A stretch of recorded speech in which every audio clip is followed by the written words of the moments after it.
Terima kasih, Mas Adam. Eh, Selanjutnya, lapor Bapak acara pembuka hari ini telah pelaksana laporan selesai.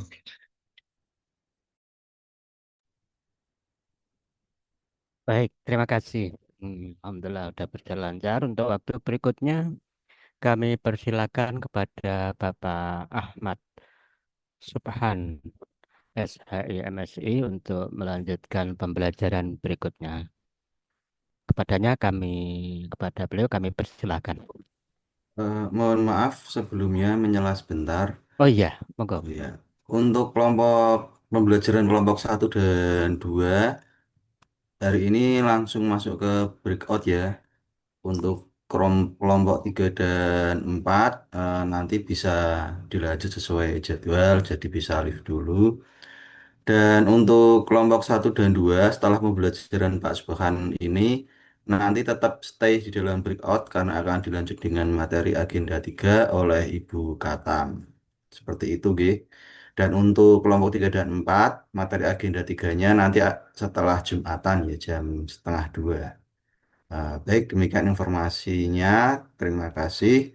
Waktu dan tempat kami serahkan ke Pak Subhan selaku pengajar agenda 2. Terima kasih. Terima kasih Pak Agus, Pak Latif, ya. Kemudian ada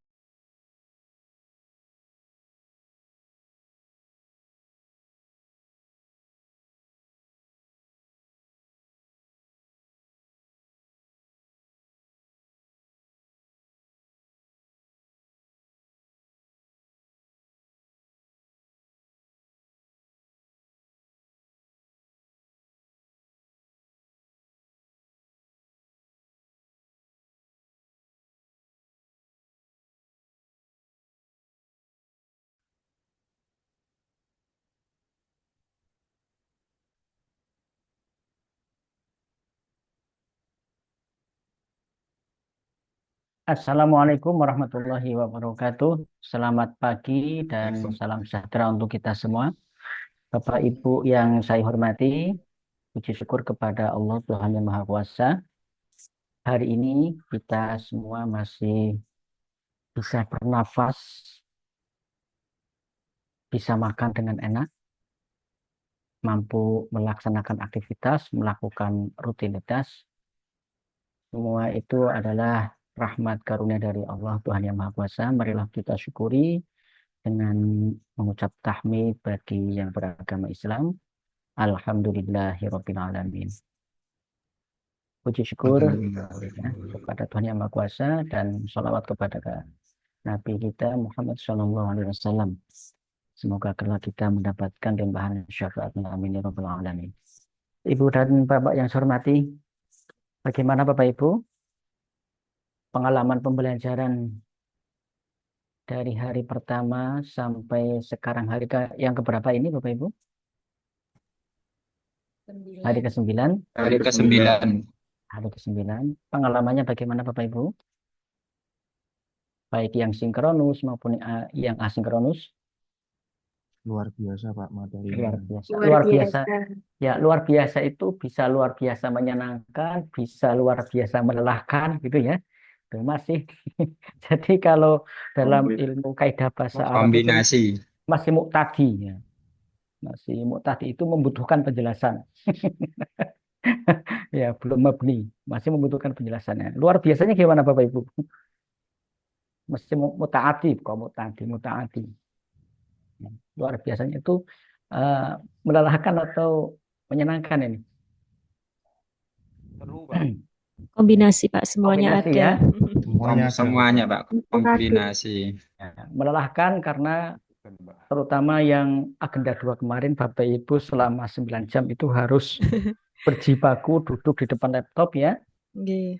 Duduk di depan laptop sampai wajahnya seperti berubah seperti laptop gitu ya. Jadi bagian itu mungkin yang sedikit melelahkan, tetapi itu masih lebih ringan ya, masih lebih ringan daripada Bapak Ibu mengikuti pola pelatihan yang reguler, yang klasikal. Itu lebih melelahkan lagi. lebih melelahkan lagi. Di awal pertemuan pernah saya jelaskan, jadi pola pelatihan dasar itu ada pola klasikal, ada pola blended learning, ada pola full e-learning, e-learning ya. Nah, yang klasikal itu ya harus ke balik diklat Bapak Ibu. Nanti di balik diklat dikasih makan yang banyak, ya sehari 3 kali, snack 2 kali, snack pagi, snack siang. Nah, yang ketika datang itu berat badannya 45 kilo, pulang menjadi 50 50 kilo ya. Karena makanannya enak-enak tiap hari itu daging ya. Daging mesti itu. Pagi kalau beruntung dapat telur dan susu. Nah, jadi mirip dengan makan bergizi gratis karena betul-betul Gratis. ya betul-betul bergizi dan gratis. Susu, telur tiap pagi, snack pagi itu jam 10 ada snack. Nanti kalau pagi, kalau siang makanannya itu minimal lauknya nabati dan hewani. Nah, protein nabati dan hewani. Sayurnya 2, lauknya 2. Nah, padahal kalau di rumah minimal sayur 1, kadang sayur dan lauk jadi 1, ya kan? Sayur dan lauk jadi 1. Nah itu oblok-oblok ini, oblok-oblok tempe gembus karo disanten ini kan lauk dan sayur jadi 1. Nanti sore ada snack sore, kemudian makan malam. Kalau beruntung Bapak Ibu, snack 3 kali sampai malam. Mau tidur masih dikasih snack. Wah, Perbaikan gizi itu, Pak. perbaikan gizi. Belum nanti kalau ada tahlilan, pulang bawa berkat gitu ya. Baik Bapak Ibu. Kita di agenda 2 ini adalah pertemuan yang terakhir untuk sinkronisnya ya, untuk sinkronisnya yang terakhir. Setelah itu Bapak Ibu akan masuk langsung ke agenda 3. Di agenda 2 kemarin selama 9 jam, saya ingin konfirmasi apakah semua tugas, 3 tugas individu dan 3 tugas kelompok itu dipaparkan. Iya, Bapak, kemarin dipaparkan. Iya, Bapak. Untuk tugas individu perwakilan ya. Ya, betul. Ya, kalau yang tugas kelompok berarti ada 8 ya, ada 8 hasil karya ya untuk setiap tugas kelompoknya, betul ya. Setiap tugas kelompok, setiap satu tugas kelompok berarti ada 8. Berarti ada berapa kali penayangan itu? 8 kali 3 ya. 24. 24 kali pertanyaan. 24 kali penayangan.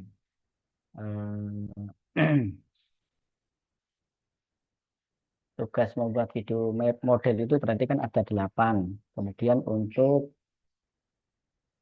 yang itu, yang benchmarking juga sudah dipaparkan? Benchmarking. Sudah? Sudah. Oke. Kemudian yang kampanye? Infografisnya sudah. Infografis sudah. Nah, baik Bapak Ibu. Nah, dari aktivitas itu apa yang bisa Bapak Ibu dapatkan nih? Yang pertama aktivitas melakukan perekaman, membuat rekaman suara. Bukan substansi materinya ya. Kalau manfaat Bapak Ibu melakukan perekaman itu kan melakukan recall ya. Memanggil kembali recall itu memanggil kembali, menghadirkan kembali pengalaman pembelajaran, wawasan pengetahuan. Nah, selain itu ada manfaat apa lagi yang Bapak Ibu dapatkan dari aktivitas melakukan perekaman dan aktivitas membuat video? Ada hikmah apa Bapak Ibu di situ? Saya ingin sampaikan karena ini berkaitan, ada relevansinya dengan tugas Bapak Ibu, dengan tugas kita sebagai ASN. Silakan berbagi.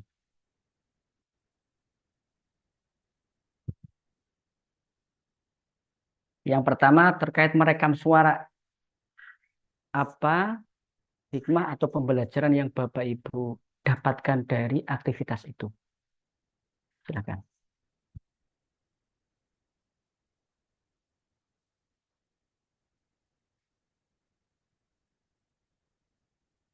izin Bapak, Ya, silakan Pak bahwasanya Asep. bahwasanya kalau dari segi tugas individu yang rekaman itu melatih kita lebih ke public speaking juga sih Pak. Jadi bagaimana Iya, mengatur intonasi, bagaimana mengatur tata bahasa yang bagus, seperti iya, itu. Kalau untuk eh, tugas video role model itu lebih melatih kreativitas kita dengan menuangkan ide-ide berdasarkan apa namanya kesepakatan kelompok yang sudah kita iya. diskusikan. Jadi lebih Oke, mengalatih kreativitas dan inovatif. Itu aja sih Pak. oke. Terima kasih. Baik, luar biasa. Kita aplaus Bapak Ibu, kita sematkan clap hands. Berikutnya ada yang ingin berbagi? Silahkan. Pengalaman yang Bapak Ibu dapatkan membuat rekaman suara. Saya Bapak, Ya, silakan Pak Taufik. yang pertama itu untuk melatih kepercayaan diri, yang kedua melatih kemandirian. Melatih Terus yang kepercayaan diri, melatih kemandirian. Baik, iya, kita aplaus Bapak Ibu, luar biasa ya. Ada lagi, satu lagi? Izin masuk, Bapak. Ya, silakan. Kalau dari saya yang tugas merekam itu lebih ke ini, berusaha mengingat kembali karena ada yang harus diceritakan kembali. Jadi saya juga berusaha, oh tadi belajar apa ya gitu. Jadi dibuka Oke. lagi, diingat lagi. Merecall wawasan pengetahuan ya. Baik Bapak Oke. Ibu, luar biasa, kita aplaus Bapak Ibu. Ya, Bapak Ibu yang saya hormati, di antara manfaat Bapak Ibu melakukan aktivitas perekaman, Bapak Ibu masih ingat gaya belajar individu, gaya belajar setiap orang, ada berapa? Bagi yang guru ini harus tahu ya, harus ingat. Ada berapa gaya belajar? Ada tiga, Bapak. Ada tiga. Yang pertama gaya belajar visual, lalu visual, auditori, terus satunya visual, auditori, dan kinestetik. ya, visual, auditori, kinestetik. Nah, Bapak Ibu, kurikulum Latsar ini didesain agar dapat mengakomodasi semua gaya belajar peserta. Diharapkan dapat mengakomodasi semua gaya belajar peserta. Ada yang orang gaya belajarnya itu visual. Bagi orang tersebut, dia akan mudah memahami, mendapatkan wawasan baru dengan cara melihat. Entah itu dalam bentuk mind mapping ya, dengan bentuk bagan, peta. Ada objek yang dapat dilihat visual. Kemudian bagi yang auditori, orang dengan gaya belajar ini, auditori ini, akan memiliki pemahaman, mudah memahami materi, hanya cukup dengan mendengarkan. Dengan putarkan radio, kemudian putarkan pita suara, musik, ya, dengan suara itu sudah cukup bagi dia. Dan memorinya bertahan lama. Ya, memori bertahan lama. Kemudian gaya yang ketiga adalah kinestetik. Jadi orang dengan gaya kinestetik ini harus ada aktivitas tubuh agar wawasan atau pengetahuan itu dapat masuk. Maka kalau kita ingat waktu kecil itu misalnya menghafalkan suatu ilmu tertentu misalnya ya, ada istilah nadzoman itu ya, nadzoman. Menghafalkan syair yang berisi kaidah atau wawasan tertentu itu dengan dilakukan sambil gerak-gerak berputar. Yang penting ada aktivitas fisik. Nah, di antara aktivitas Bapak Ibu merekam tadi itu mengakomodasi salah satu dari ketiganya. Ada aktivitas fisik yang dilakukan, yaitu melakukan perekaman suara bicara, Bapak Ibu bicara. Maka ada tuntutan untuk mengulang, memanggil ulang, merecall wawasan pengetahuan yang pernah didapat, sehingga akan semakin memantapkan memori, Itu di antara manfaat Bapak Ibu melakukan aktivitas suara, aktivitas perekaman suara.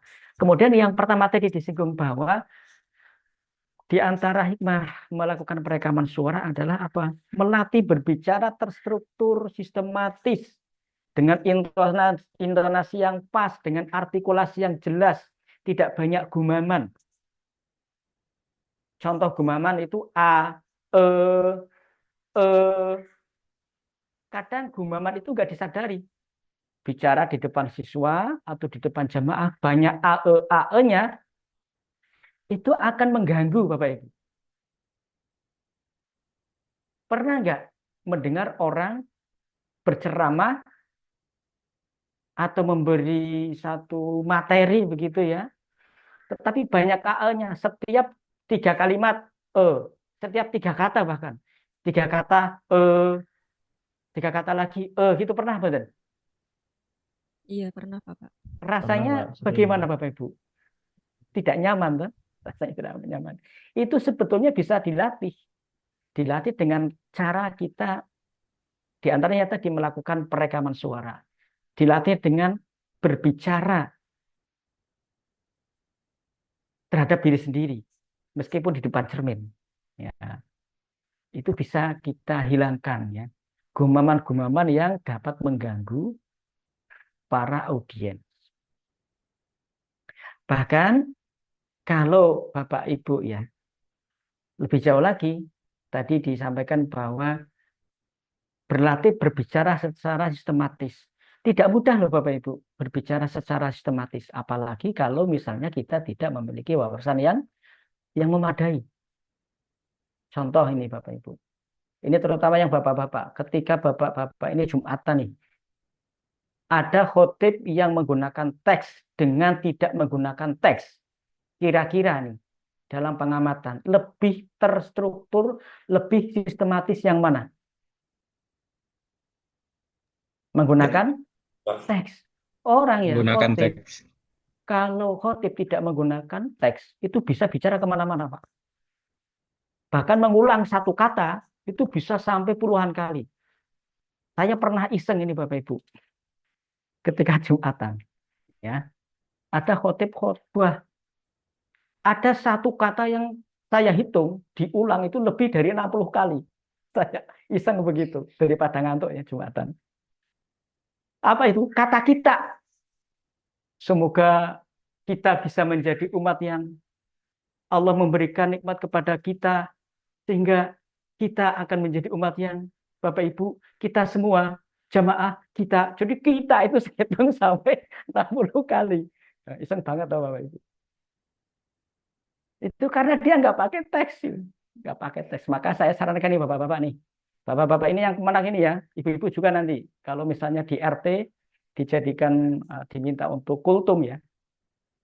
Kalau kita belum memiliki ya kemampuan untuk berbicara secara sistematis struktur, nggak usah malu pakai teks. Wong saya saja ini khotbah tetap saya pakai teks supaya nggak panjang-panjang, 7 menit selesai, sejak berdiri sampai turun lagi, sejak berdiri sampai turun lagi, 7 menit kurang lebih selesai. Itu jadi pada sistematis struktur. Nah, itu bisa kita latih ya melalui cara berbicara. Tidak ada orang yang mendengarkan, kita berlatih. Nah, itu diantara hikmah. Nah, ini ada E-nya atau ini? Nggak saya sadari. Hikmah Bapak Ibu melakukan aktivitas merekam suara. Nah, Bapak Ibu selanjutnya. Bahwa hasil rekaman suara ini diibaratkan sebagai hasil kerja. Diibaratkan sebagai hasil kerja yang pada akhirnya akan dikonsumsi oleh publik. Maka pastikan hasil kerja ini dapat memuaskan publik. Contoh ini, ketika di Kemenak, yang di situ ada suara misalnya pengumuman ya, pengumuman. Ketika menyampaikan pengumuman itu kan yang baik, suaranya yang enak. Kalau di Balai Diklat ada ini Bu Himah ini. Bu Himah ini memberikan pengumuman, pilih humas, wah, suaranya enak, lembut didengar gitu ya. Aduh. Aduh, Terima nah, kasih Pak Suhan. itu kalau bicara itu Masya Allah. terstruktur sistematis karena beliau sudah sering ikut pelatihan, Bu ya. Ya. Mentor saya Pak Suhan. Nah, terus itu kalau di Kemenak Adapungan itu ya, itu kan bentuk rekaman suara. Nah, kalau yang mengisi rekaman suara tidak berlatih, berbicara secara sistematis, terstruktur, bagaimana hasil rekaman suaranya? Jadi diibaratkan bahwa rekaman suara itu adalah produk kerja yang baik, yang berkualitas pada akhirnya akan menghasilkan apa Bapak Ibu? Kepuasan publik atau kepuasan masyarakat. Oh, itu di Kemenak itu suaranya bagus itu humasnya, pengumumannya enak didengar.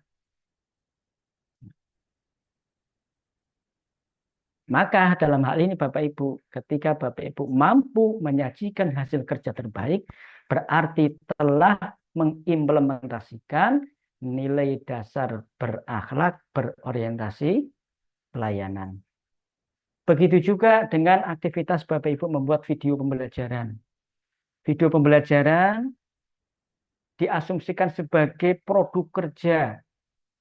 Apalagi ketika nanti Bapak Ibu ya, bagi yang humas atau guru ada tuntutan membuat video pembelajaran atau video tutorial atau video tentang profil satuan kerja masing-masing.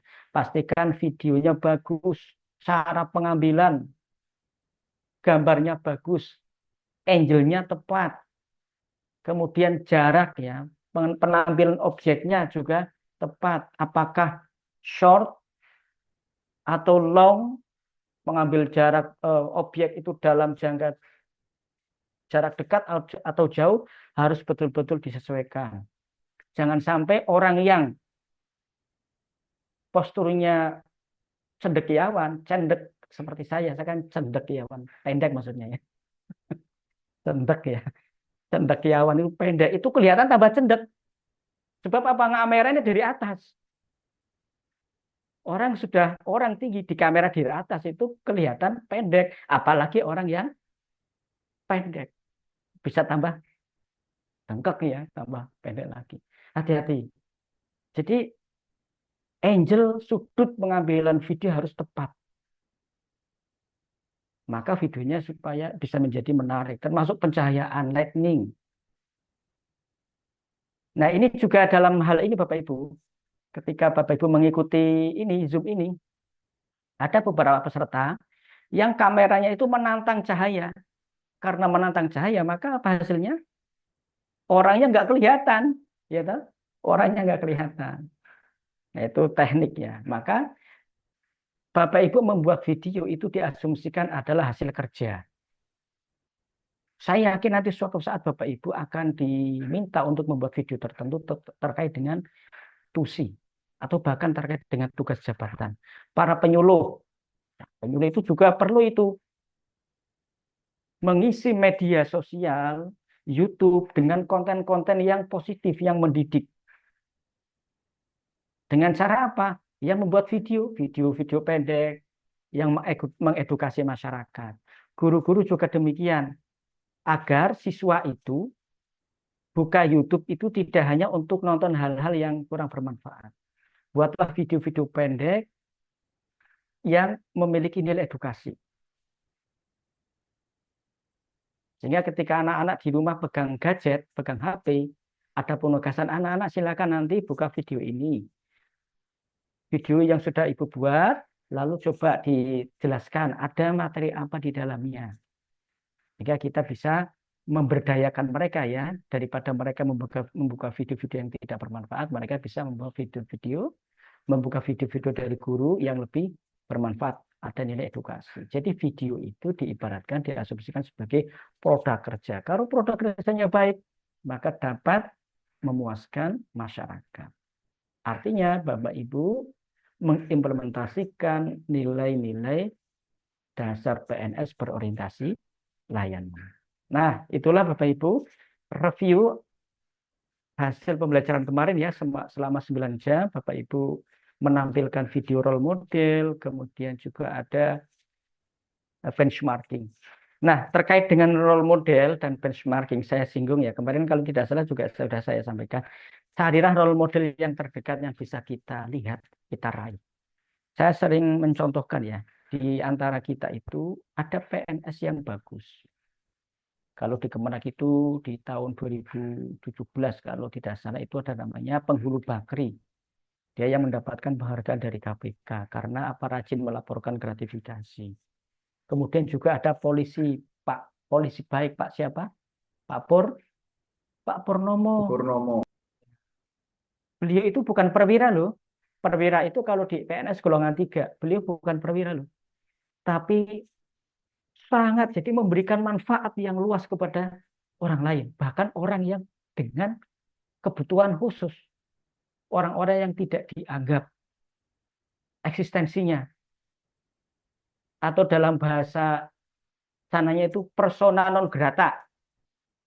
Bagi orang hukum mungkin tahu ya. Persona non grata itu orang yang tidak diharapkan kehadirannya. Persona non grata. Kan ODGJ itu yang dirawat ya oleh Pak Purnomo. Itu luar biasa itu.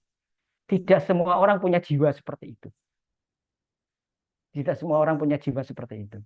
Bahkan saya mengikuti ya, ketika awal beliau itu membawa orang ODGJ ke rumahnya, itu bagaimana reaksi istrinya. Tapi karena ada dukungan dari istri, dukungan keluarga, Pak Purnomo menjadi orang yang patut kita teladani. Jadi itu contoh role model yang dekat yang bisa kita lihat. Orangnya masih ada, kiprahnya masih berjalan. Kemudian yang terkait dengan benchmarking, kalau Bapak Ibu melihat ke BCA, memang ya di dalam lembar tugasnya itu bisa organisasi BUMN maupun perusahaan swasta. Tapi manajemen mereka itu berbeda dengan manajemen kita, Bapak Ibu. BUMN itu reward and punishment-nya jelas. Siapa pegawai yang berprestasi akan mendapatkan reward. Semakin banyak penghasilan mereka, pendapatan perusahaan itu akan semakin banyak take home pay penghasilan karyawannya. Jadi ada target yang jelas. Nah, kalau Bapak Ibu kira-kira nih, ada enggak di KUA itu target seperti itu? Enggak ada. Di madrasah ada enggak? Enggak ada, karena madrasah kan enggak boleh itu menarik SPP. KUA juga enggak ada. Di KUA itu yang ada adalah PNBP. PNBP saja langsung disetor kas negara. Penghasilan kita itu terukur, Bapak Ibu.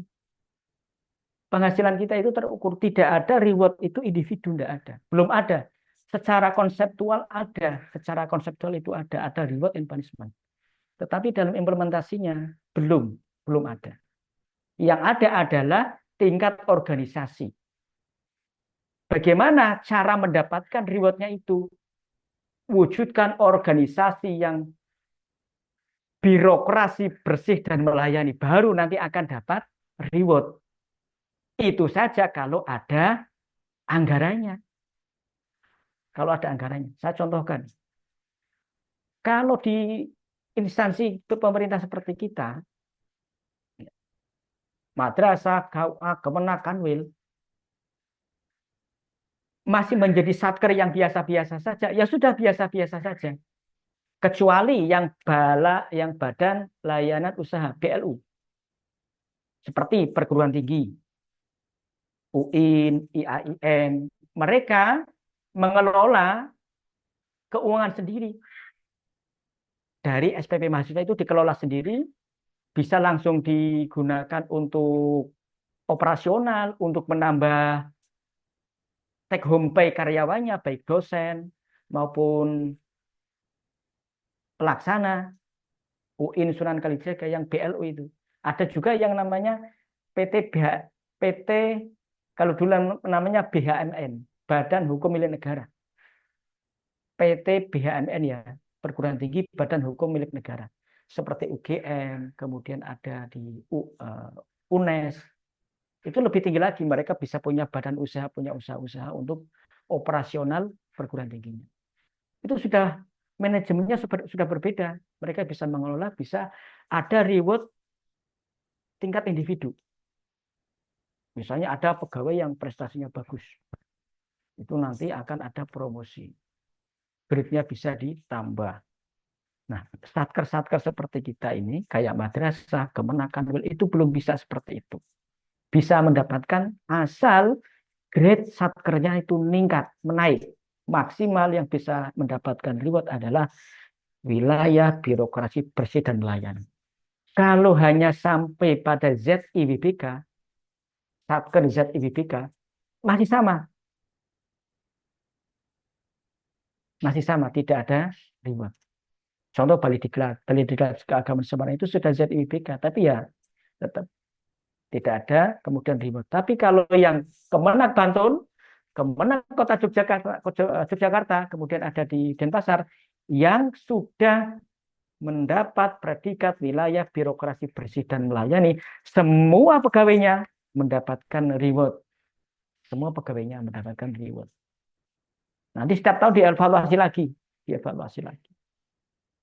Nah, itu terkait dengan benchmarking ya. Sehingga kalau Bapak Ibu ingin benchmarking yang bisa kita raih ya, yang bisa kita wujudkan, yang carilah satker yang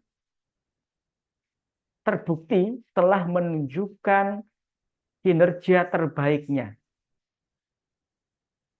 khususnya di Kementerian Agama. Bapak Ibu silakan buka website kantor Kementerian Agama Kabupaten Bantul, kantor Kementerian Agama Kota Yogyakarta. Nah, aku sampai ini loh, coba, itu semangat banget. Coba buka. Itu layanannya luar biasa sana itu, Bapak Ibu. Baik internal itu maksudnya apa? Kepada pegawai maupun eksternal kepada masyarakat. Dan yang menilai itu bukan internal, yang memberikan penilaian itu adalah masyarakat. Maka ada namanya apa? Survei kepuasan publik. Yang menilai itu masyarakat. Sehingga mereka diganjar oleh Menpan RB menjadi satker wilayah birokrasi bersih dan melayani. Nah, silakan Bapak Ibu benchmarking ke sana. Kenapa? Mereka sama-sama satuan kerja di bawah Kementerian Agama. Satker Bapak Ibu juga sama-sama di bawah Kementerian Agama. Nah, jadi satu level. Ya, satu level. Tinggal kinerjanya ini yang harus disamakan dengan melakukan perbaikan-perbaikan di beberapa area. Misalnya area ketatanlaksanaan, area manajemen, area pengawasan, area akuntabilitas. Itu harus diperbaiki untuk mendapatkan predikat wilayah birokrasi bersih dan melayani. Silakan Bapak Ibu lakukan benchmarking melalui website Kan Kemenak Kap Bantul dan Kan Kemenak Kota Yogyakarta. Ada apa sih di sana terkait dengan benchmarking yang sudah Bapak Ibu lakukan.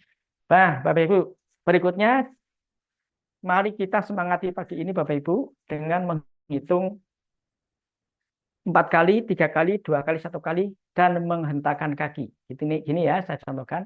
1, 2, 3, 4, 1, 2, 3, 4, 1, 2, 3, 1, 2, 3, 1, 2, 1, 2, 1, 1. Yes, gitu ya. Kita mulai. 1, 2, 3, 4, 1, 2, 3, 4, 1, 2, 3. 1, 2, 3, 1, 2, 1, 2, 1, 1. Yes. Yes ya. Yes enggak? Yes dong. Baik. Nah, sekarang Bapak Ibu, ada ruang kosong lagi enggak ini ya? Ruang 34 belum dipakai ya Bapak Ibu ya? Pak Latif, ruang 34 belum dipakai nggih? Belum sepertinya Bapak. Belum. Baik, kalau belum Bapak Ibu, Belum, Pak, belum. kami undang Bapak Ibu untuk mendiskusikan kasus ya. Silakan Bapak Ibu cermati nilai dasar apa yang diimplementasikan, yang tercermin di dalam kasus tersebut. Bapak Ibu tidak perlu membuat narasi baru, tidak perlu membuat deskripsi baru, cukup copy paste saja. Cukup di copy paste teks yang ada yang menunjukkan nilai dasar tertentu. Misal, ada berorientasi layanan, tercermin dalam redaksi apa. Di copy lalu tempelkan. Ya, saya coba perlihatkan.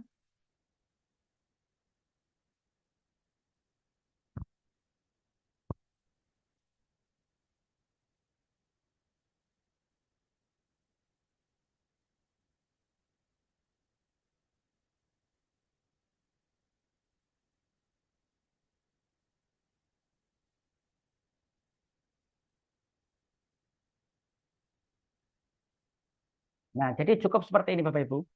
Cukup Bapak Ibu copy.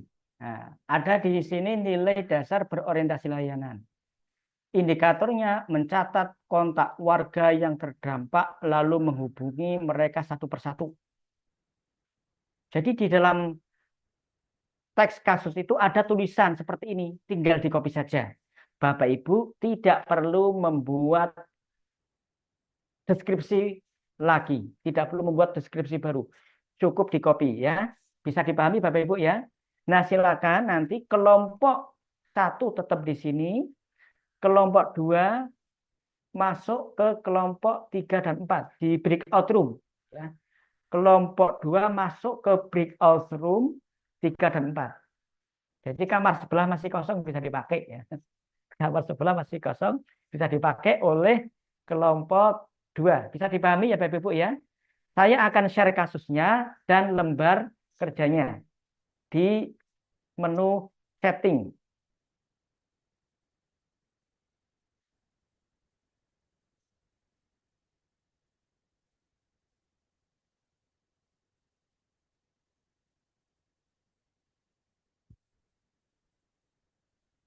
Oke, sudah saya share. Kasus 1 untuk kelompok 1, kemudian kasus 2 untuk kelompok 2. Kemudian saya share, saya bagikan LK-nya.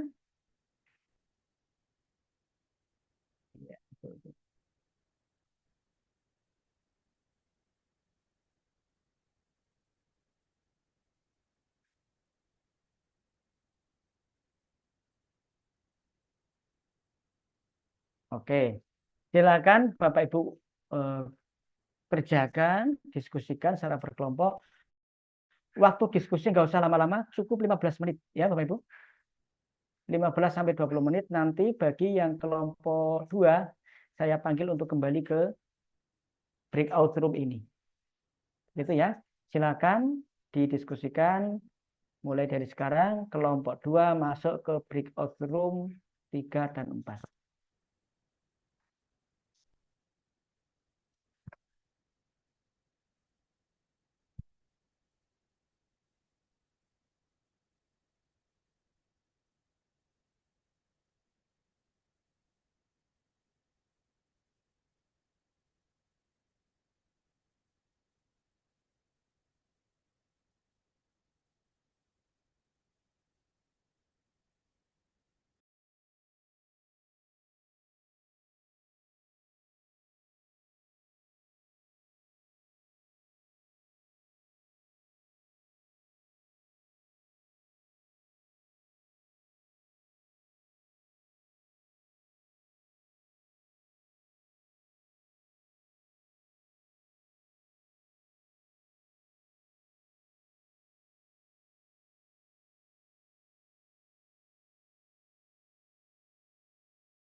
Ya, silakan kelompok 1 dipandu, ketua kelompok.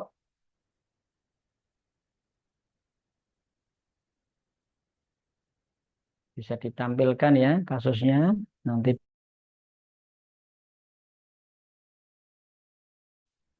tugas mengcopy. Masukkan ke lembar kerja. Di copy di lembar kerja. Saya izin tak keliling ke kamar sebelah kelompok 2.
Baik, teman-teman, bisa didengar suara saya?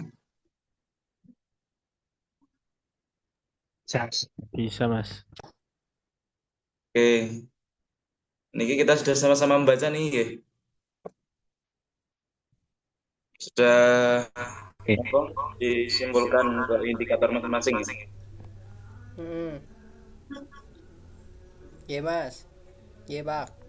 Ini menurut saya dulu ya, kenapa pribadi. Iya. Yang pertama, menurut saya yang berorientasi pelayanan, yang pertama memberikan solusi sementara saat sistem KTP bermasalah.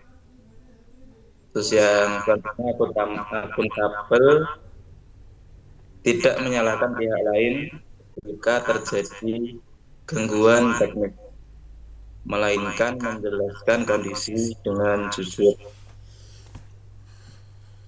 Cocok nggak buat ini? Cocok nih saya Mas itu, Mas. Oke. Cocok. Cocok Pak. Atau nanti ditambahkan gitu aja.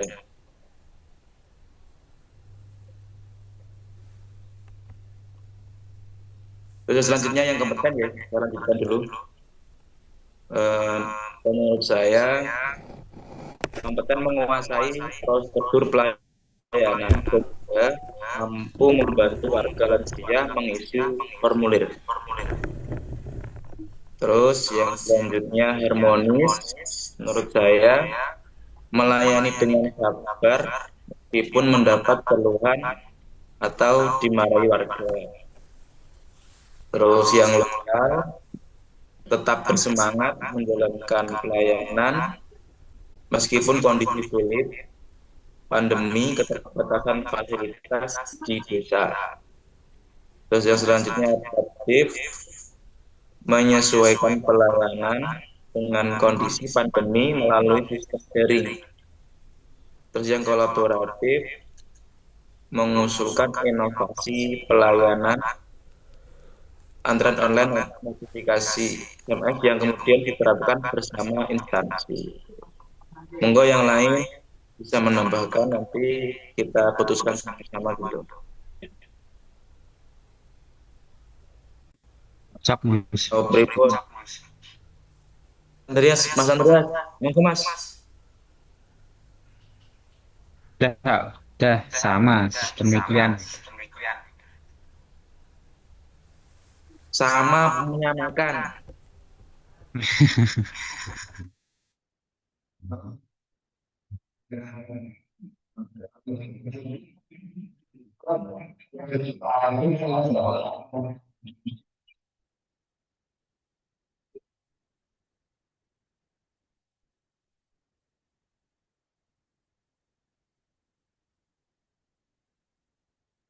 Yang lain bisa menambahkan.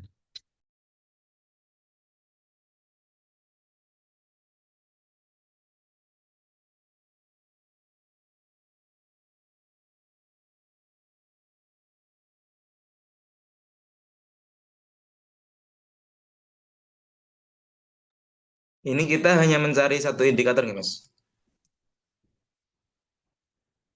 Satu kelompok satu indikator atau beberapa indikator boleh?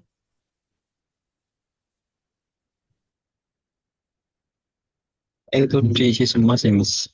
Berdasarkan nilai-nilai berakhlak.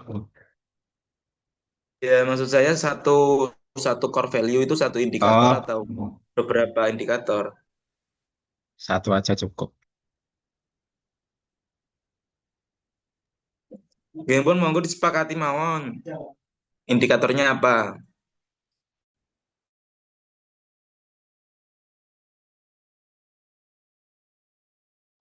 Bisa di-share, Mas, nanti biar kita sama-sama bisa baca dulu. Aku soalnya gue HP Mas, gak bisa, laptop gue error ini. Jadi gak bisa share screen saya. Taruh grup, Mas. Tulisannya, Mas, share tulisannya. Kan ada grup kelompok 1. Kirim di chat ya Mas, kok tak share screen-nya Mas.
Baik, selanjutnya akan dipandu Mas Adam. Monggo Mas Adam. Oke, izin share screen ya.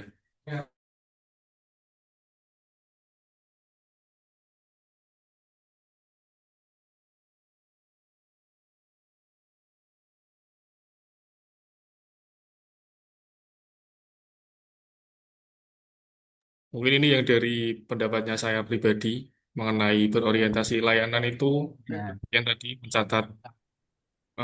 mencatat kontak warga yang terdampak lalu menghubungi mereka satu persatu. Ketika sistem kembali normal agar mereka dapat segera datang untuk menyelesaikan prosesnya. Kira-kira setuju nggak teman-teman, bapak-bapak, ibu-ibu? Setuju Mas. Itu Mas, sama itu Mas.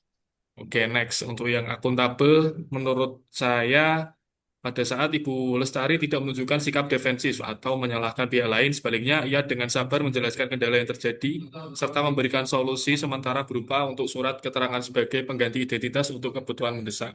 Jadi lebih ke tanggung jawabnya menggunakan cara lain, alternatif lain untuk menyelesaikan permasalahan. Gimana, teman-teman? Mungkin ada yang mau nambahi, monggo.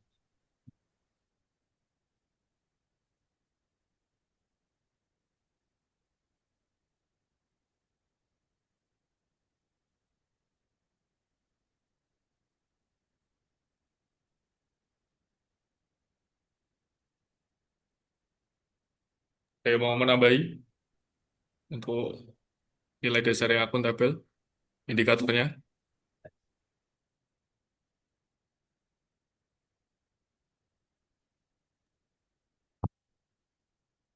Ditambah ini ya Mas ya. Pas ini loh, eh, pas pandemi COVID ini kan,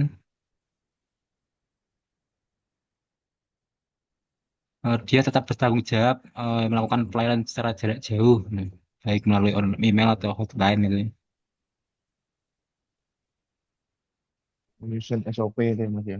ya. Dia itu kan, ya itu kan menunjukkan tanggung jawab dia, walaupun eh, terkendala jarak, tapi tetap melakukan pelayanan. Kan dia bertanggung jawab atas pekerjaannya, ngoten.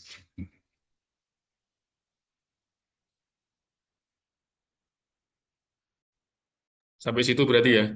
Ini ya. Namun hal mendesak, oke. Eh, ini nanti kalimatnya direvisi ulang aja. Ini saya kopas toh. Oke, ada tambahan lagi tidak? Ada tambahan lagi tidak? Halo, cek, cek, Mas, cek. Mas di scroll sampai bawah, coba mau baca semuanya. Di gawe penomoran Iya. ya Mas, itu misalkan kalimat satu Ibu Lestari apa, kalimat dua. Ya, Jadi Ya sudah cukup ya Bapak Ibu ya. gampang melihatnya.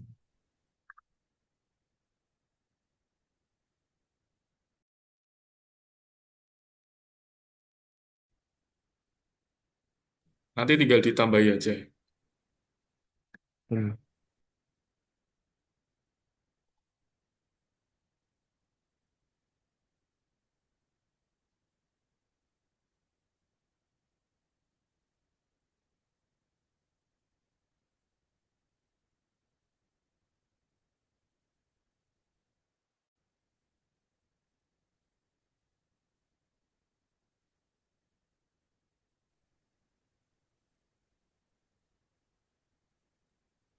Atau ada yang mau yang share screen untuk pendapat yang lain mungkin?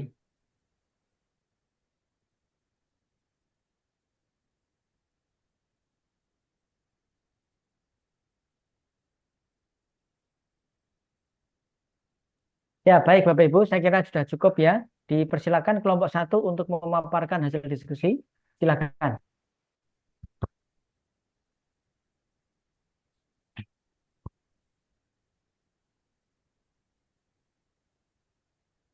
Puasa Mbak? Puasa? Enggak minum.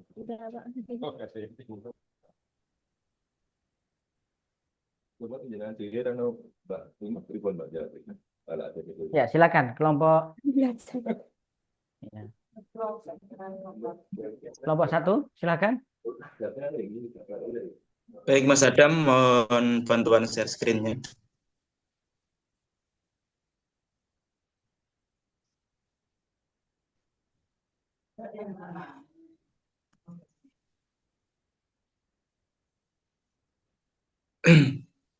Baik, Bapak, Baik, tadi setelah kita berdiskusi tentang masalah yang jenengan share tadi, kita menemukan beberapa indikator. Yang pertama, yang berorientasi layanan.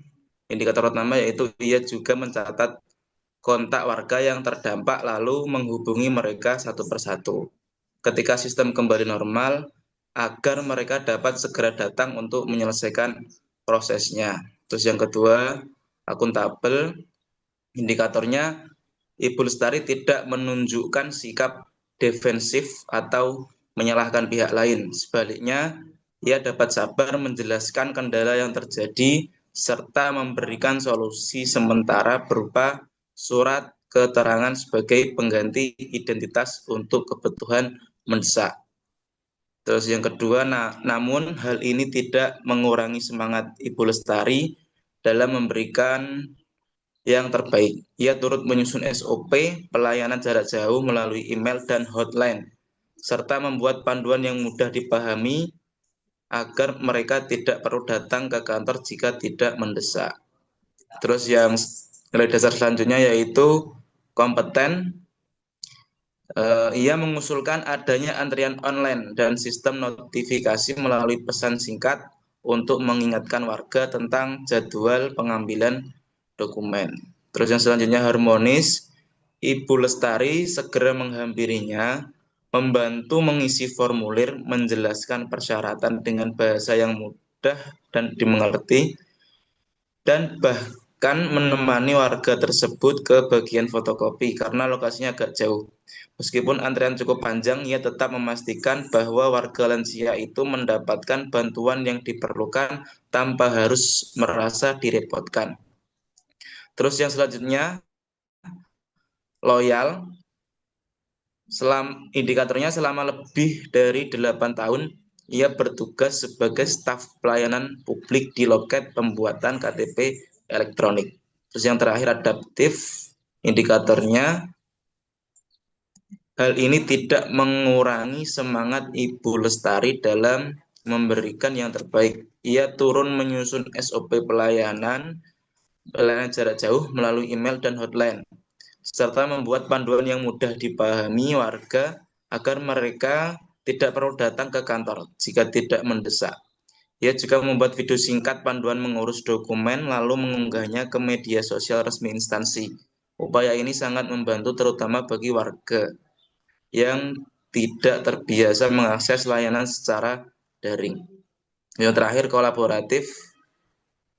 Tak hanya dalam layanan langsung, Ibu Lestari juga aktif memberikan masukan kepada atasannya terkait upaya peningkatan sistem pelayanan.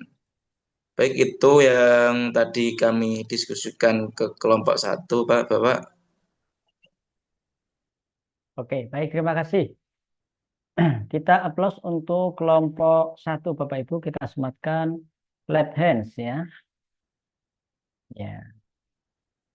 Berikutnya kelompok 2, dipersilakan.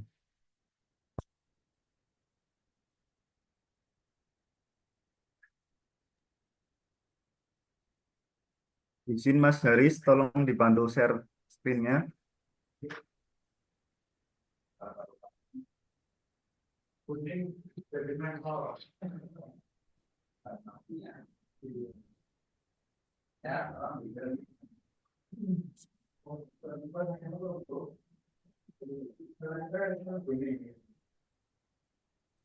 Sudah keluar apa belum? Belum, Mas.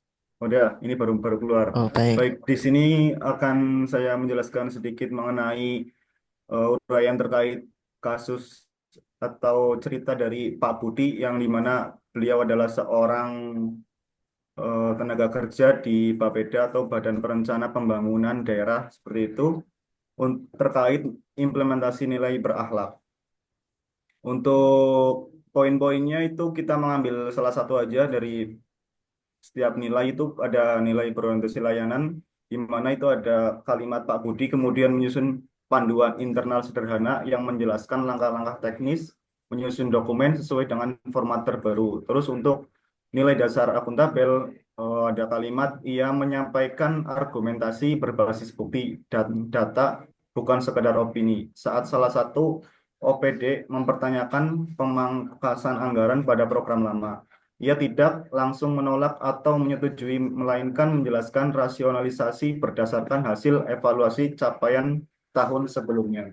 Terus untuk nilai dasar kompeten, ada kalimat ia segera mempelajari dokumen tersebut secara mendalam dan mengikuti beberapa pelatihan daring yang disediakan oleh kementerian terkait. Kemudian ada nilai harmonis di kalimat ia dengan sabar membimbing mereka menyusun analisis kebijakan, menunjukkan cara membaca data statistik, dan mengajarkan teknik presentasi yang baik. Ini di paragraf yang bahwasanya Pak Budi sedang menjadi mentor ataupun mengajari teman-temannya gitu. Kemudian di nilai dasar loyal pada kalimat suatu saat atasannya meminta Pak Budi untuk mewakili instansi dalam forum koordinasi dengan Bappenas. Forum ini menunjukkan kemampuan teknis dan analitis tinggi karena membahas sinkronisasi program pusat dan daerah. Pak Budi mempersiapkan diri dengan cermat. Ia membaca seluruh dokumen kerja, memetakan isu strategis daerah, serta menyiapkan data dukung yang kuat. Saat forum berlangsung, ia mampu menyampaikan pokok-pokok perencanaan daerah dengan runtut dan meyakinkan delegasi dari kementerian mengapresiasi pemapar, sorry, maaf. Kemudian ada adaptif, pada kalimat inovasi juga menjadi bagian penting dari keseharian Pak Budi. Melihat proses input data RPJMD yang selama ini dilakukan secara manual dan sering menimbulkan kesalahan, ia mengembangkan template digital berbasis spreadsheet otomatis. Kemudian pada nilai kolaboratif, pada kalimat ia juga aktif berdiskusi di forum-forum perencana nasional untuk bertukar informasi dan praktik terbaik dari daerah lain. Jadi pada nilai-nilai berakhlak dalam Pak Budi ini cukup komplit dan tidak hanya satu dalam cerita tersebut, bahwasanya Pak Budi itu berdedikasi berdedikasi tinggi kepada Bapeda, dengan kata-kata kualitas instansi atau layanan itu tidak dilihat dengan kehadirannya atau pajak gerai, melainkan kualitas instansi dilihat dari kualitas kontribusi, seperti itu. Terima kasih, Bapak. Baik, terima kasih. Ya, bertahan ya di situ ya Bapak Ibu ya, nggak usah ditutup ya. Nah, jadi begitu Bapak Ibu, cara Bapak Ibu memaknai agenda 2 berakhlak. Maka nanti pada saat membuat rancangan aktualisasi, di kolom nomor 5, Bapak Ibu jelaskan bagaimana cara Bapak Ibu mengimplementasikan nilai berakhlak. Oleh karena itu Bapak Ibu saya ingin tahu ya, bagaimana hasil kerja Bapak Ibu di LK individu nomor 3. LK individu 3 yang membuat matriks pemaknaan berakhlak. Apakah kemarin sudah ditampilkan Bapak Ibu? Yang matriks itu, tugas nomor 3. Sudah ditampilkan belum? Membuat matriks pemaknaan berakhlak. Sudah? Apakah sudah ditampilkan? Halo? Belum. Nah, coba ditampilkan Bapak Ibu. Salah satu atau salah 2 peserta. LK individu, tugas individu yang ketiga, membuat matriks pemaknaan berakhlak. Silakan.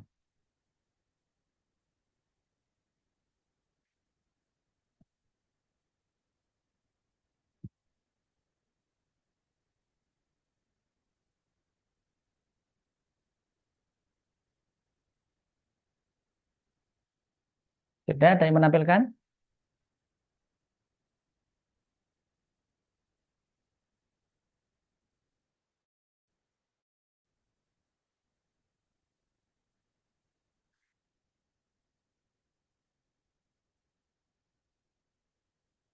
Silakan.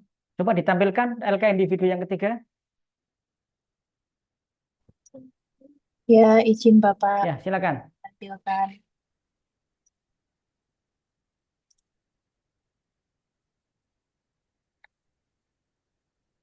Kelihatan nggak, Mbak? Kelihatan nggak? Sini. Berikut Bapak untuk Ya. gambar kerja individu. Ya.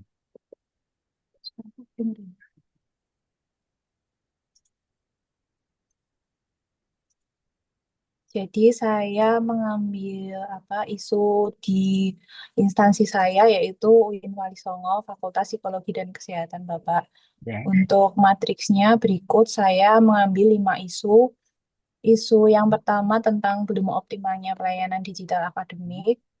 Berikut untuk kegiatan, tahapan, serta keterkaitan Oke. dengan nilai berakhlaknya. Baik. Nah, jadi di bagian ini kolom nomor berapa? 1, 2, 3, 4 ya. Kalau di sini kolom nomor 4, tapi nanti kalau di matriks rancangan aktualisasi menjadi kolom nomor 5, Bapak Ibu. Jadi caranya itu adalah menjelaskan cara Bapak Ibu menunjukkan berorientasi layanan, menunjukkan kolaboratif. Nah, kalau di sini kan tertulis saya berorientasi layanan, diskusi dengan pimpinan dilakukan agar keputusan berbasis kebutuhan nyata mahasiswa akuntabel, hasil identifikasi dan perencanaan dicatat sehingga bisa dipertanggungjawabkan dalam evaluasi. Nanti bisa digunakan gini Bapak Ibu, membuat dideskripsikan seperti ini. Saya akan bla bla bla bla bla. Saya akan melakukan diskusi dengan pimpinan supaya hasilnya dapat dipertanggungjawabkan misal. Jadi diawali bisa menggunakan deskripsi kata saya. Saya ingin tunjukkan ya contoh yang lain. Bisa ditutup Bapak Ibu? Bisa ditutup ini, nggih? Pak. Ampun, Pak. Ya, baik. Saya ingin tunjukkan contoh berakhlak pendidik.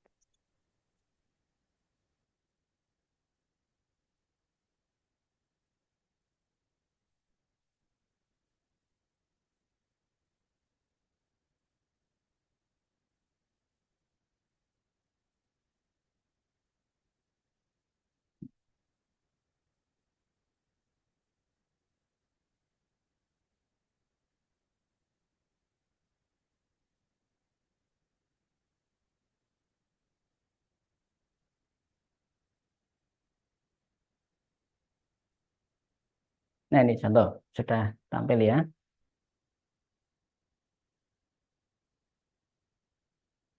Loh, hilang lagi ya? Oh enggak.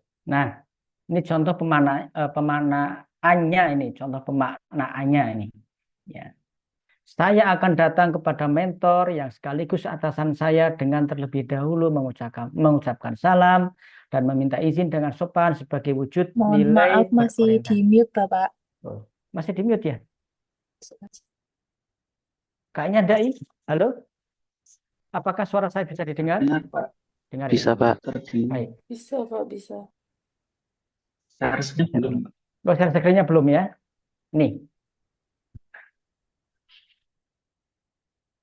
Bisa dilihat Bapak Ibu Sudah, Pak. saya. Nah, ini contoh yang lebih menjelaskan ya.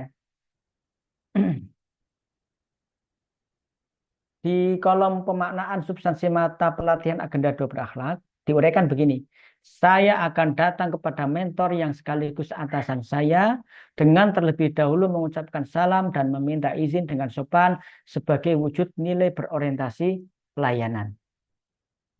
Kemudian yang kedua, saya akan menyampaikan rencana kegiatan yang akan saya lakukan kepada mentor sebagai contoh lengkapnya seperti ini nih, contoh lengkapnya.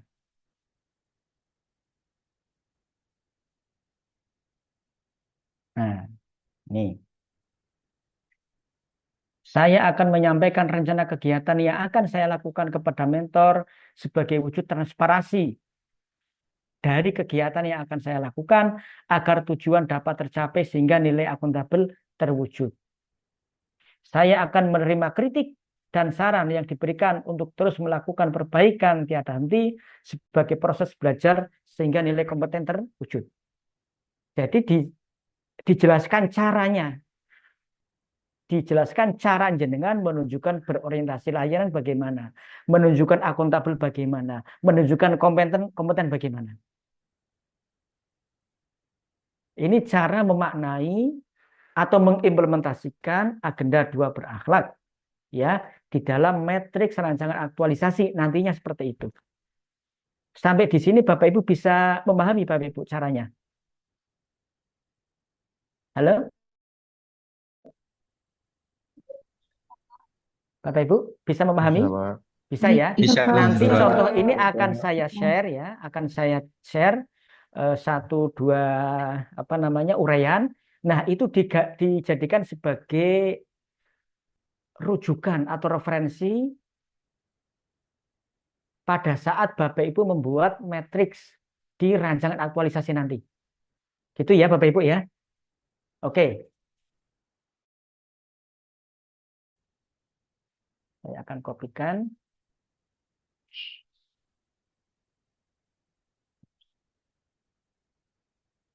Nanti saya akan share di ini ya. Saya akan share di chat ya.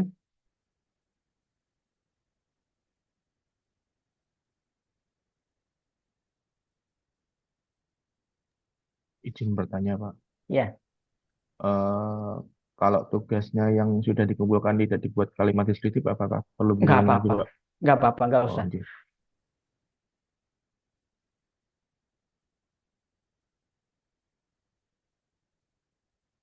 Yang sudah dikerjakan nggak usah diubah. Nah ini kan Bapak Ibu kan baru apa namanya baru berlatih ya cara memaknai ya. Nah sekarang sudah ada panduannya bisa digunakan. Oke, saya akan share di chatting.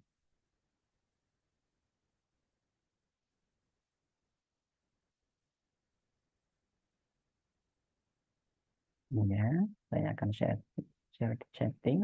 Silakan diunduh nanti untuk panduan Bapak Ibu ketika membuat rancangan aktualisasi.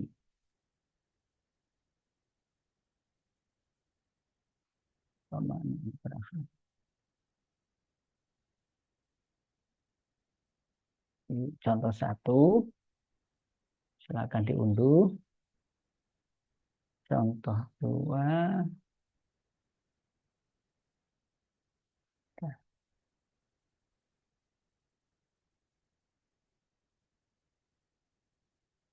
Nah, nanti garis-garisnya tidak harus ada Bapak Ibu, tidak harus pada setiap tahapan. Jadi 1 apa? Berorientasi pelayanan, 2 kompeten, 3 garisnya dihilangkan tidak apa-apa. Tidak harus setiap tahapan. Itu nggih. Nah, tapi yang penting Bapak Ibu sudah dapat contoh atau cara memaknai, cara mengimplementasikan berorientasi layanan dan sebagainya. Itu nggih, Bapak Ibu? Bisa diterima ya? Bisa dipahami ya? Baik. Bisa, Pak. Nah, selanjutnya Bapak Ibu, diskusi kasus tadi arahnya ke situ. Arahnya Bapak Ibu mencari atau melihat indikator-indikator implementasi berakhlak. Jadi ketika Bapak Ibu menganalisis kasus tadi, Bapak Ibu berlatih mencari indikator atau mencari cara tokoh yang ada di kasus itu mengimplementasi berakhlak. Itu sama ketika nanti Bapak Ibu membuat metrik rancangan aktualisasi yang dijelaskan di kolom pemaknaan atau keterkaitan agenda 2 berakhlak itu di kolom nomor 5 nanti ya. Itu adalah menjelaskan caranya. Saya akan begini begini begini yang menunjukkan berorientasi layanan. Saya akan begini begini begini agar kompetensi meningkat atau agar kompeten terwujud. Saya akan begini begini begini yang menunjukkan loyalitas atau loyal. Sebagaimana contoh yang sudah saya bagikan. Cukup ya Bapak Ibu ya. Nah, kemudian Bapak Ibu saya ingin memutar video terkait dengan akuntabilitas atau akuntabel.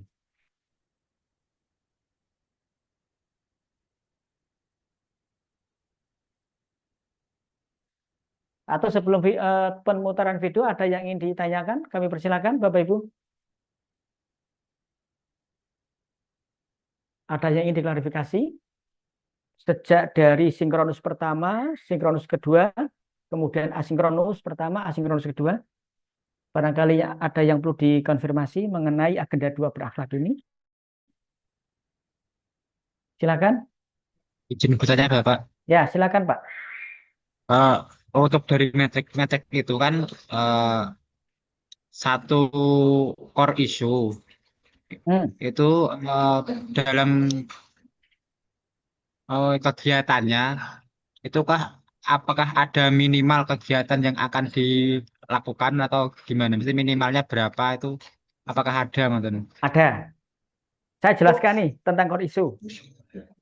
Tolong perhatikan semua. Dan nanti pada saat Bapak Ibu membuat rancangan aktualisasi, pastikan tidak ada hal yang keluar dari batas. Ya. Yang pertama, hindari core issue yang berkaitan dengan apa? Dengan hal SDM, kekurangan SDM misalnya. Hindari core issue yang berkaitan dengan kekurangan SDM. Sebab kekurangan SDM itu adalah kewenangan kementerian tingkat pusat. Pertama ya. Jadi belum adanya staf atau belum adanya petugas, hindari itu. Ingat bahwa untuk penambahan pegawai harus melalui proses yang panjang kali lebar. Diawali dengan proses anjab ABK, analisis jabatan dan analisis beban kerja. Contoh, di KUA-nya Pak siapa tadi ya? Pak Adam. Pak Adam merasa kurang staf atau kepala KUA di tempat Pak Adam bekerja merasa kurang staf, kurang tugas, kurang petugas.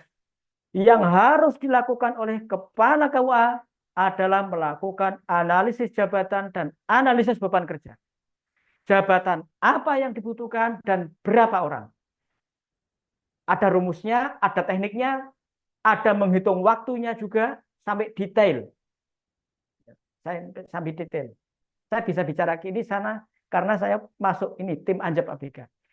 Jadi ada perhitungan dalam 1 tahun bekerja berapa ribu jam. Berapa ribu jam, pekerjaannya apa, lalu dibutuhkan personil berapa, namanya Anjab ABK. Analisis jabatan dan analisis beban kerja. Jabatan apa yang dibutuhkan, beban kerjanya berapa. Nah, beban kerjanya berapa inilah yang menghasilkan berapa orang dibutuhkan.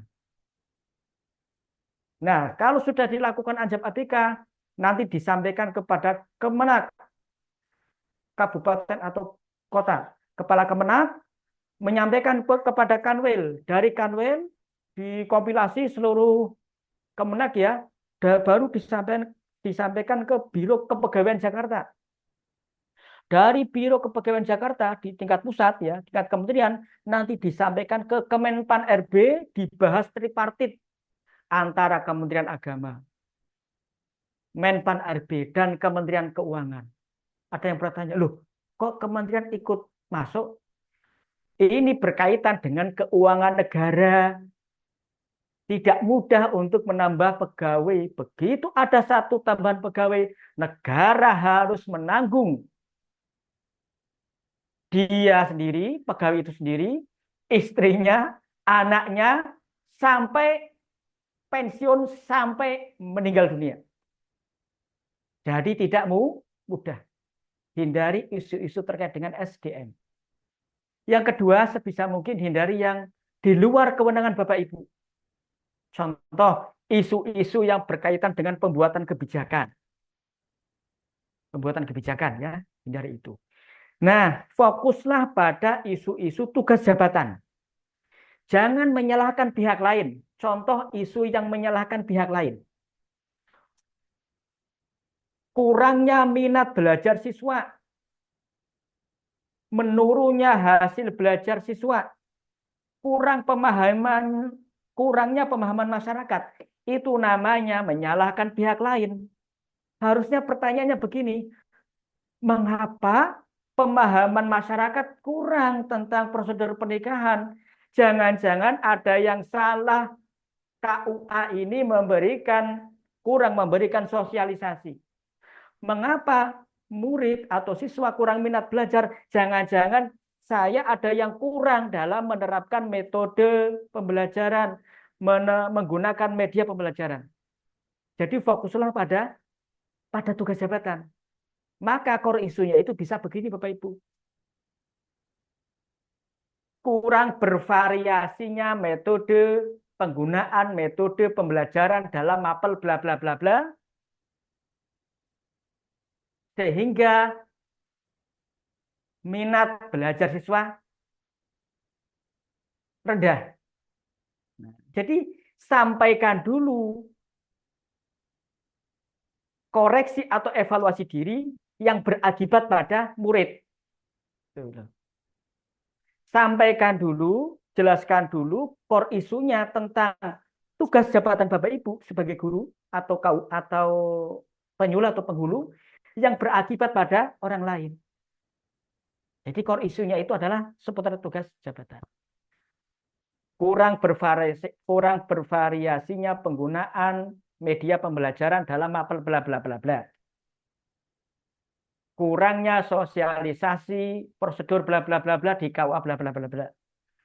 Nah, nanti nih ya, akibat kurangnya penggunaan media, akibat kurangnya sosialisasi berdampak pada misalnya pemahaman masyarakat kurang, murid kurang termotivasi. Jelaskan di deskripsi isunya. Jelaskan di deskripsi isu. Jadi yang kedua apa Bapak Ibu? Jangan menyalahkan pihak lain. Itu yang perlu Bapak Ibu pahami tentang core issue. Cara menentukan core issue ada 3. Yang pertama, fokuslah pada tugas jabatan. Jika tidak memungkinkan, Bapak Ibu bisa keluar tugas jabatan, tetapi hanya dibatasi lingkup tugas dan fungsi organisasi. Misalnya di KUA, maksimal di KUA, tidak boleh keluar dari KUA. Kalau yang di madrasah, maksimal di madrasah, tugas dan fungsi madrasah. Tidak boleh nyebrang ke Kemenak atau ke KUA. Itu ya. Termasuk di KUA, tidak boleh nyebrang ke madrasah atau ke Kemenak. Jadi fokuslah di TUSI. Dan itu batasan terakhir, nggak boleh melewati. Tetapi yang prioritas adalah terkait dengan tugas jabatan masing-masing. Itu sudah 2 ya. Jadi pertama fokus tugas jabatan. Jika tidak memungkinkan, kemudian yang kedua adalah apa? Tugas fungsi organisasi. Kalau ada atasan atau mentor menginstruksikan isu tertentu, Bapak Ibu bisa mengakomodasi. Ini namanya core issue mandatori. Core issue mandatori dari pimpinan. Silakan. Bapak Ibu bisa gunakan. Jadi itu cara menentukan core issue. Nah, kemudian Bapak Ibu punya gagasan nih nanti. Ada core issue ini, saya punya gagasan untuk menyelesaikan core issue. Gagasan saya adalah ini. Untuk mewujudkan gagasan ini, saya akan melakukan kegiatan-kegiatan. Maksimal kegiatan adalah 5. Minimal 5. Maaf. Minimal kegiatan adalah 5. Dari 5 itu mengandung 3 komponen. Perencanaan, pelaksanaan, evaluasi. Kegiatan yang pertama itu adalah kegiatan perencanaan. Bukan perencanaan rancangan ya, tetapi perencanaan, pelaksanaan, aktualisasi. Yang namanya aktualisasi itu adalah kegiatan-kegiatan yang akan dilakukan, bukan yang sudah dilakukan. Contoh kegiatan yang sudah dilakukan. Pada saat Bapak Ibu seminar rancangan aktualisasi, Bapak Ibu itu sebetulnya sudah merancang aktualisasi. Maka kegiatan melakukan konsultasi rancangan aktualisasi tidak dimasukkan di dalam kegiatan karena sudah selesai dilakukan. Sampai di sini bisa dipahami Bapak Ibu? Jangan memasukkan kegiatan perancangan aktualisasi di kegiatan-kegiatan. Tetapi kegiatan yang berkaitan dengan pelaksanaan aktualisasi. Contoh, kegiatan pertama, konsultasi pelaksanaan aktualisasi. Tahapannya, konsultasi dengan mentor. Kedua, mengajukan pembentukan tim kerja pelaksanaan aktualisasi. Bisa dipahami sampai di sini? Bisa ya. Kalau gini-gini berarti bisa. Kalau gini-gini berarti bisa. Tapi saya yakin Bapak Ibu orang sehat ya, bukan kemudian tolong anggukan kepala jika bisa merespon kayak orang sakit. Ya, saya kalau Bapak Ibu gini berarti saya yakin Bapak Ibu paham. Jadi itu minimal kegiatan 5. Nah, Bapak Ibu, mengenai output nih. Output itu bukan penjelasan, tetapi barang.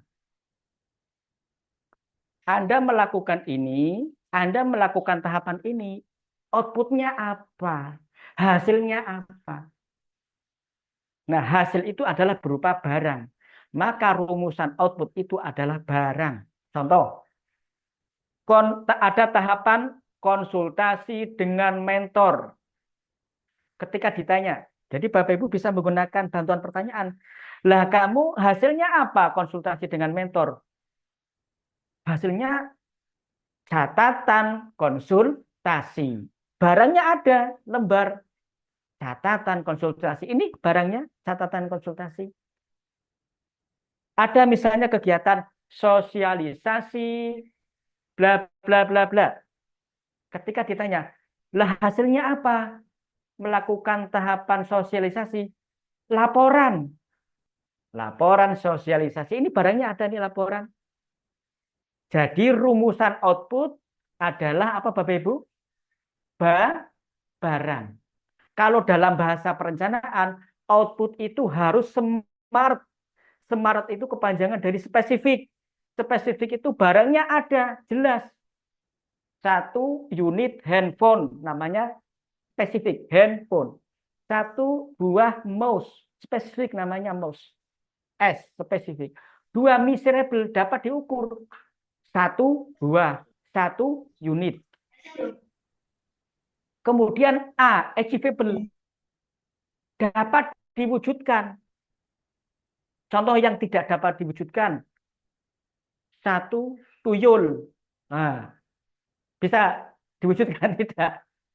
Tidak masuk ya.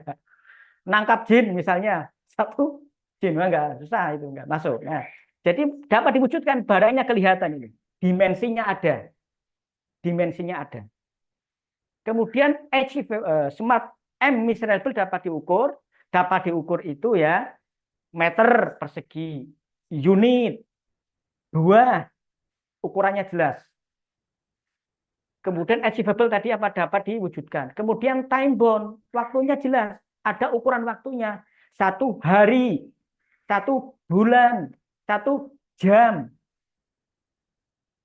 Output itu harus smart, spesifik, measurable, achievable, relevan. Relevan itu sesuai dengan tahapannya apa.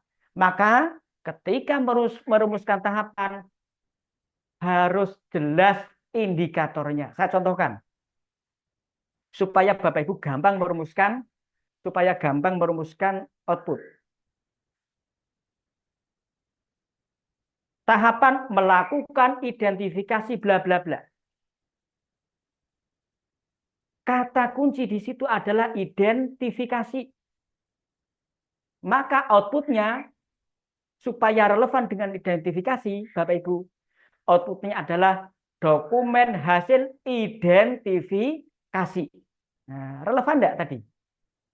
Tahapan identifikasi dengan output identifikasi. Relevan enggak? Nyambung apa tidak? Relevan itu nyambung. Nyambung apa tidak? Nyambung. Melakukan sosialisasi bla bla bla. Outputnya laporan sosialisasi. Nyambung enggak? Nyambung. Konsultasi dengan mentor. Outputnya catatan hasil konsultasi. Nyambung apa tidak? Nyambung. Jadi ambil kata yang ada di tahapan itu sebagai rumusan output supaya relevan. Bisa dipahami Pak Fathul Ghazi? Bisa. Pak Fathul Ghazi serius banget itu. Sampai gini. Iya, Pak. Harus paham ini, Pak. Nah, kalau Bapak Ibu sudah dapat itu ya, hari ini Bapak Ibu dapat berapa ini? Dapat banyak nih. Kegiatan sudah dapat. Cara merumuskan output sudah dapat. Cara memaknai berakhlak sudah dapat. Nah, sekarang tinggal yang kegiatan. Kegiatan itu adalah kata kerja yang dibendakan. Kalau sulit, ditambahi kata bantu. Kata kerja yang dibendakan itu dengan tambahan pean. Contoh nih. Mengidentifikasi. Kalau mengidentifikasi itu kata kerja. Tapi kalau mau dibedakan menjadi pengidentifikasian. Bapak Ibu akan merasa kok pengidentifikasian ketok kok janggal. Dibantu dengan kalimat yang lain. Pelaksanaan identifikasi. Itu. Pelaksanaan sosialisasi. Pelaksanaan konsultasi. Nah, jadi kalau kegiatan itu adalah kata kerja yang dibendakan. Membuat menjadi pembuatan. Membuat menjadi pembuatan. Nah, rumusan tahapan kegiatan berupa kata kerja. Melakukan konsultasi, mengidentifikasi, membuat, mensosialisasikan. Jadi kalau kegiatan adalah kata secara teknis ya, secara teknis, ini saya membahas teknisnya. Secara teknis adalah kata kerja yang dibendakan, sedangkan tahapan kegiatan adalah kata kerjanya. Baik ya, sudah bisa dipahami ya Bapak Ibu ya, dicatat supaya tidak lupa. Nah, mengenai kegiatan tadi saya singgung ada 3 komponen yaitu perencanaan, pelaksanaan, dan evaluasi. Kegiatan pertama adalah perencanaan atau yang bernuansa perencanaan. Bisa persiapan, persiapan itu bernuansa perencanaan. Kemudian pelaksanaan konsultasi juga bernuansa pelaksanaan. Nah, kemudian 3 kegiatan berikutnya adalah kegiatan intinya. Kegiatan intinya. Baru yang terakhir adalah evaluasi. Evaluasi atas pelaksanaan aktualisasi. Jadi dipunyakan saja evaluasi penggunaan media bla bla bla. Misalnya yang guru. Evaluasi penerapan bla bla bla. Jadi berkaitan dengan ide gagasannya itu. Tidak usah ada monitoring. Monitoring itu adalah pelaksanaan kegiatan yang dilakukan oleh pihak lain atas subjek tertentu. Nah, Bapak Ibu, kalau memasukkan monitoring, siapa yang akan memonitoring? Kan tidak ada, kan? Tidak usah ada kata monitoring. Kalau mau memonitoring, yang memonitoring adalah Balai Diklat. Jadi Balai Diklat melakukan kegiatan monitoring. Nah, kalau Bapak Ibu tidak perlu ada monitoring, karena monitoring itu dilakukan oleh pihak lain untuk memastikan bahwa kegiatan yang Bapak Ibu lakukan sesuai dengan rancangan aktualisasi. Itu namanya monitoring. Dilakukan oleh pihak lain. Sampai di sini bisa dipahami ya Bapak Ibu ya. Ya. Oke. Baik, saya kira itu cukup untuk bekal Bapak Ibu membuat rancangan aktualisasi. Selanjutnya Bapak Ibu, kami undang Bapak Ibu untuk merumuskan agenda berakhlak 2 ini dalam 2 kata. Saya beri waktu 1 menit. Pengalaman Bapak Ibu mengikuti agenda 2 berakhlak dalam 2 kata. Silakan. Bapak Ibu merumuskan, saya minum kopi dulu ya.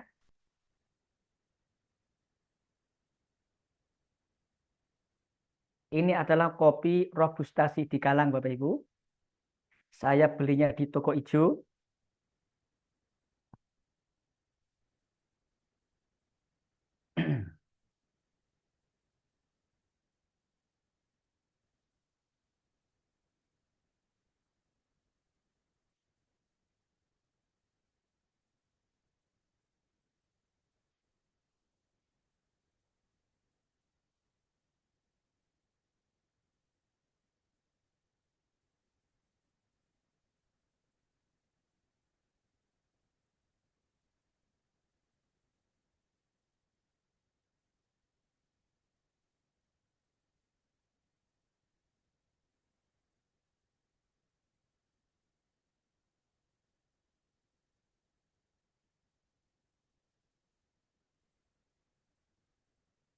Baik, cukup ya. Dimulai dari Pak Adam. Agenda 2 berakhlak dalam 2 kata. Mic-nya semua dihidupkan ya. Kecuali yang di belakangnya ada kebisingan-kebisingan, dihidupkan pada saat gilirannya. Bagi yang di back sound-nya itu hening, kondusif, silakan dihidupkan. Silakan dimulai dari Pak Adam. Agenda 2 Baik. berakhlak dalam 2 kata. Assalamualaikum warahmatullahi wabarakatuh. Saya ingin mengekspresikan mengenai agenda berakhlak yang kedua itu mengenai self awareness, Pak, atau kesadaran diri, Pak. Agenda 2 berakhlak adalah self awareness, Awareness. kesadaran diri. Langsung ya. Kalau Ya. saya mengatakan agenda 2 berakhlak dalam 2 kata, langsung sebut gitu ya. Dimulai dari Pak Adam. Agenda 2 berakhlak dalam 2 kata. Self awareness atau kesadaran diri. Kesadaran diri. Ibu Anisatul, agenda 2 berakhlak dalam 2 kata. Positif, Bapak. Apa? Energi positif. Energi positif. Agenda 2 berakhlak dalam 2 kata. Pak Mazid. Keren manfaat, Pak. Keren manfaat. Agenda 2 berakhlak. Pak Ardian. Super sekali, Pak. Super sekali. Agenda 2 berakhlak. Pak Rozi. Sangat menakjubkan. Sangat menakjubkan. Agenda 2 berakhlak. Pak Faris. Pengalaman bermakna. Pengalaman bermakna. Agenda 2 berakhlak. Pak Andreas. Menarik dan edukatif. Menarik dan edukatif. Agenda 2 berakhlak. Ibu Gustin.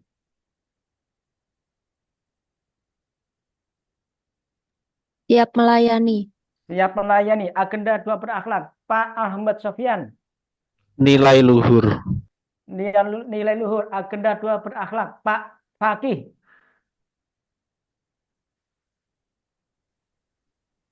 Pak Fakih. Agenda 2 berakhlak. Pak Fakih. Pak Fakih. Penuh Agenda makna. 2 berakhlak. Apa? Penuh makna. Penuh makna. Penuh makna. Agenda 2 berakhlak. Pak Faiz. Berkelas, berkualitas. Berkelas, berkualitas. Agenda 2 berakhlak. Pak Haris. Melayani bermoral. Melayani bermoral. Agenda 2 berakhlak. Ibu Aulia. Bermakna dan berproses, Pak. Bermakna dan berproses. Agenda 2 berakhlak. Pak Aldi. Menyala, Pak. Apa? Menyala, Pak. Menyala. Cuma 1 kata itu, Pak. Me dan nyala gitu. Jadi 2. Ada bapaknya ya, menyala, Pak. Nah, Menyala, Bapak. Agenda 2 berakhlak. Ibu Azza. Ringkas inspiratif. Ringkas inspiratif. Agenda 2 berakhlak. Ibu Fani. Jiwa ASN, Pak. Jiwa ASN. Agenda 2 berakhlak. Ibu Falasifah. Selalu belajar. Selalu belajar. Agenda 2 berakhlak. Pak Fikri. Pernah mengena.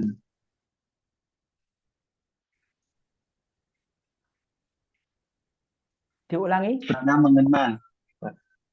Apa, Pak? Bermakna mengena. Bermakna mengena. Agenda 2 berakhlak. Pak Taufik. Karakter mulia. Karakter mulia. Agenda berakhlak. Ibu Alifa. Panggilan jiwa. Panggilan jiwa. Terima kasih Bapak Ibu. Aplaus untuk kita semua. Bapak Ibu, semoga selama beberapa kali kita sinkronus ya, kita mendiskusikan bersama tentang agenda dua berakhlak.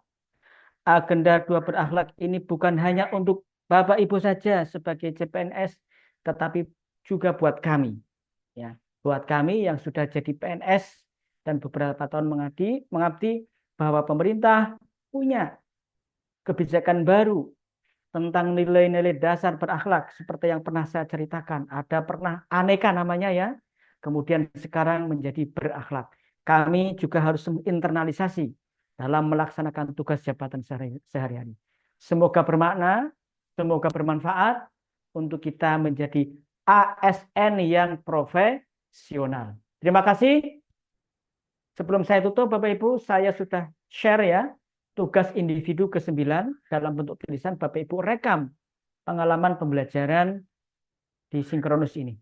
Kemudian nanti di-upload di PLC. Sudah saya share di chatting. Terima kasih, mohon maaf apabila ada salah. Marilah kita akhiri dengan berdoa sesuai agama dan kepercayaan masing-masing. Berdoa dimulai.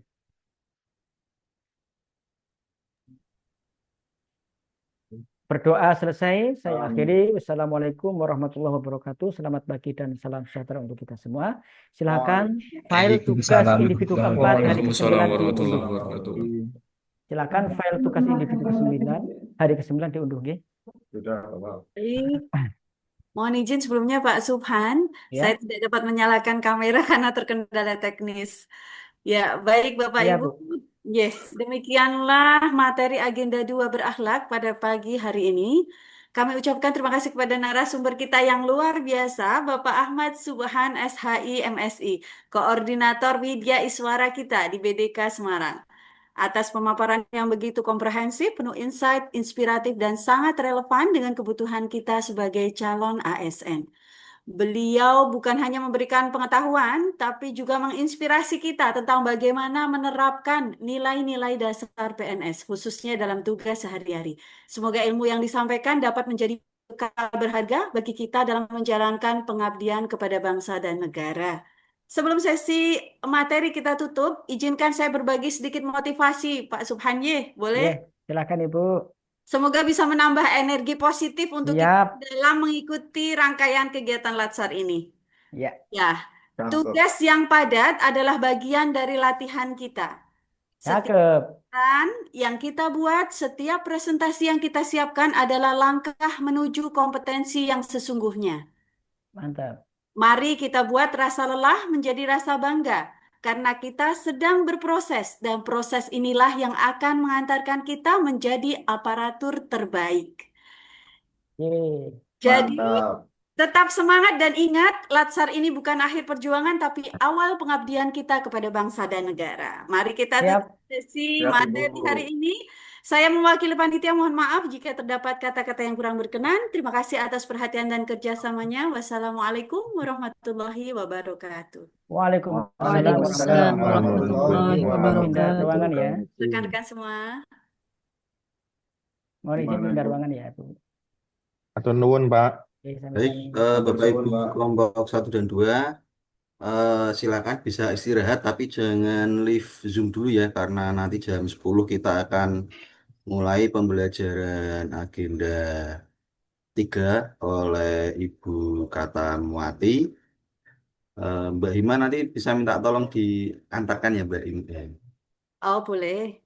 Tapi nggak bisa on cam ya, Mas? Iya, nggak apa-apa, nggak apa-apa. Oke, ya siap.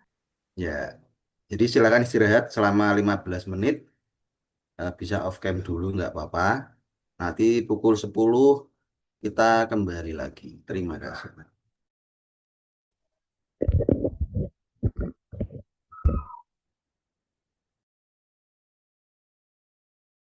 Sarapan dulu, guys. Iya, Pak Ketua.